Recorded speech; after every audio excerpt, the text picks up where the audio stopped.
Hey everyone, welcome back to Benefits Navigators. Just when it seemed like the SNAP situation was finally stabilizing, we've got another major development that's thrown everything into uncertainty once again. The Trump administration has officially filed an appeal against the federal court order that required full SNAP benefits to be paid out this month.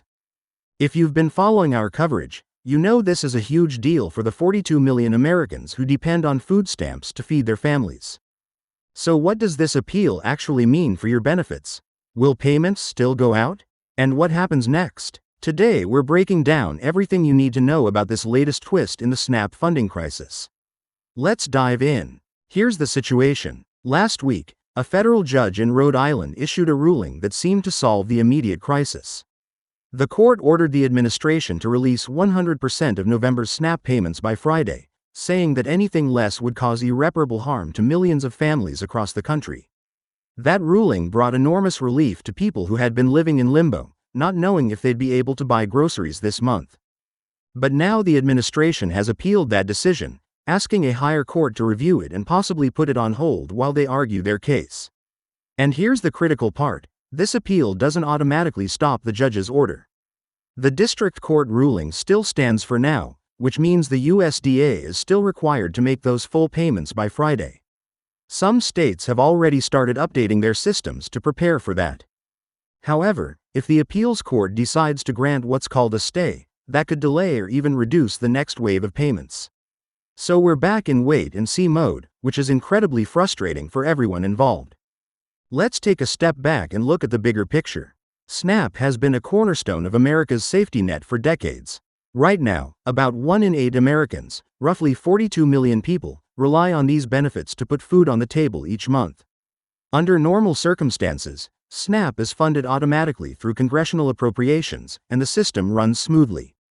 But because of the extended government shutdown, that automatic funding ran out for November. The USDA was suddenly faced with an impossible choice: stop payments entirely, issue reduced benefits, or find emergency funds to keep the program going. Initially, they announced no payments could go out at all. After enormous public pressure and multiple lawsuits, they shifted to covering about 65% of benefits using limited contingency funds. But 65% isn't enough. Families budget based on their full SNAP allocation. A sudden 35% cut means parents having to choose between buying milk or bread, between protein or vegetables. Food banks across the country reported being overwhelmed as people tried to make up the difference. That's what led to the federal lawsuit and the judge's ruling that partial payments would leave people hungry and place an unbearable burden on food banks and charitable organizations. The court called the government's plan both avoidable and inadequate. Now, it's important to understand the administration's reasoning here, because this isn't just about food stamps. From their perspective, this is about constitutional separation of powers and who gets to control federal spending. The administration argues that the judge overstepped his authority by forcing the use of funds that Congress didn't specifically approve for SNAP. Their legal filings warn that using money from child nutrition programs or other reserves to cover SNAP could drain resources meant for school meals or food assistance programs later in the year. They're essentially saying, we're not ignoring people's needs, we're trying to protect other critical programs from collapse. They also argue that allowing a judge to redirect federal funds sets a dangerous precedent that could weaken congressional authority in future budget disputes. It's a technical but significant point about how our government is supposed to work. But here's the other side of that argument. When people can't buy groceries, when children are going hungry, many say this isn't the time for constitutional theory. The court and numerous advocacy groups argue that the government has both a moral and legal obligation to act, even if it means using unconventional funding sources. The judge was particularly critical of how the administration handled this crisis. He pointed to President Trump's earlier statement that SNAP benefits would only resume when the government reopens as evidence that food assistance was being used as political leverage. The court saw that as crossing a fundamental line, turning hunger into a bargaining chip. The real-world impact has been devastating. Food banks across the country are reporting record demand, not just from SNAP recipients but also from federal workers who've gone without paychecks during the shutdown.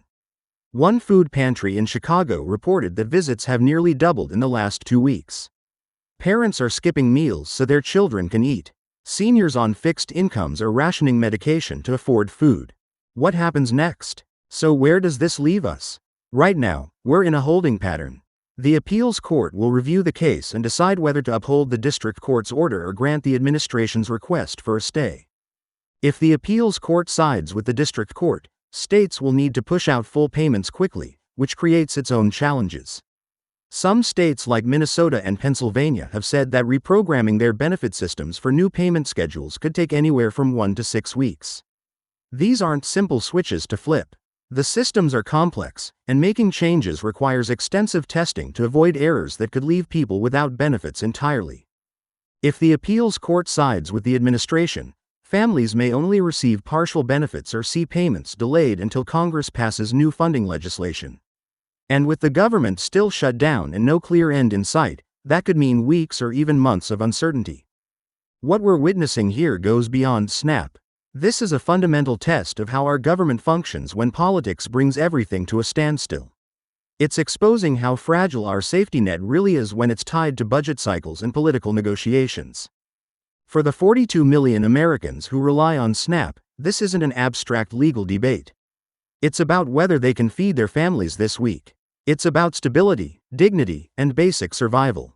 The difference between full benefits and partial benefits isn't a percentage point on a spreadsheet, it's the difference between making it and going without. If you're receiving SNAP benefits, here's what we recommend. First, check your state's DHHS or social services website regularly for updates. Sign up for text or email alerts if your state offers them.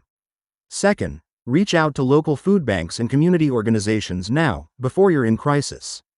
Many offer supplemental food assistance and can connect you with other resources. Third, contact your representatives in Congress and let them know how this uncertainty is affecting your family. The hope right now is that states will continue working to distribute benefits under the existing court order while the appeal moves forward. And perhaps this crisis will finally force Congress to have a serious conversation about how to prevent this kind of chaos from happening again. What do you think? Was the judge's ruling the right call to protect families from hunger, or did it overstep constitutional boundaries? Drop your thoughts in the comments below. If you found this update helpful, please like, subscribe, and share it with anyone who might be affected by these changes or confused about what's happening. We'll continue monitoring this situation and bring you updates as soon as we have them. Stay safe, stay informed, and remember, we're all in this together.